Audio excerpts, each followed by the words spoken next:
اعوذ باللہ من الشیطان الرجیم بسم اللہ الرحمن الرحیم السلام علی الحسین وعلی علی بن الحسین وعلی اولاد الحسین وعلی اصحاب الحسین۔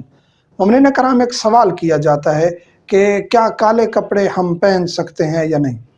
ہر مسلمان کے ذہن میں یہ سوال ہوتا ہے، بعض کے ذہن میں اعتراض ہوتا ہے کہ شیعہ کالے کپڑے پہنتے ہیں اور شریعت میں منع کیا گیا ہے۔ تو پہلی بات تو یہ ہے کہ شریعت میں جو چیز منع کی گئی ہے ضروری نہیں ہے کہ وہ حرام ہو، اس کے پیچھے کچھ چیزیں ہوتی ہیں، کچھ راز ہوتے ہیں۔ جس طرح کالے کپڑے منع اس لیے ہیں کہ کیونکہ یہ فرعون پہنتا تھا اور زیب و زینت کرتا تھا، اور یہ بڑے بڑے جو بادشاہ تھے، خدائی کا دعویٰ کرتے تھے، وہ زیب و زینت کے طور پر کالے کپڑے پہنتے تھے۔ تو کالے کپڑے اس نیت سے پہننا مکروہ ہے۔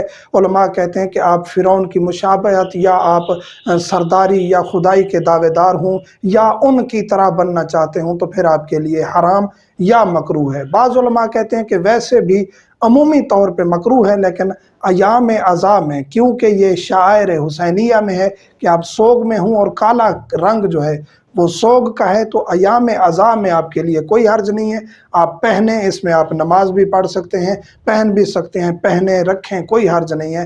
اور اکثر علماء کہتے ہیں کہ نہ یہ مکروہ ہے نہ حرام ہے، اور بعض کہتے ہیں کہ کیونکہ آپ حزن میں اور غم میں کالے کپڑے پہنتے ہیں تو یہ باعث ثواب ہے۔ تو بعض علماء کے نزدیک، فقط بعض علماء کے نزدیک، یہ ایام غم کے علاوہ پہنیں گے یا نماز پڑھیں گے تو ثواب کم ہو جائے گا، لیکن اکثر علماء، جن میں آیت اللہ سستانی بھی ہیں اور دیگر علماء بھی ہیں، وہ کہتے ہیں نہ اس کا کوئی ثواب کم ہے، نہ اس کی کوئی ممانعت ہے، آپ پہن سکتے ہیں، عمومی ایام میں بھی پہن سکتے ہیں، محرم الحرام میں بھی پہنے رکھ سکتے ہیں، اور اس میں نماز بھی پڑھ سکتے ہیں، کوئی حرج نہیں ہے۔ مومنین سے ملتمس ہوں ہمیں دعا میں یاد رکھا کریں۔ والحمدللہ رب العالمین۔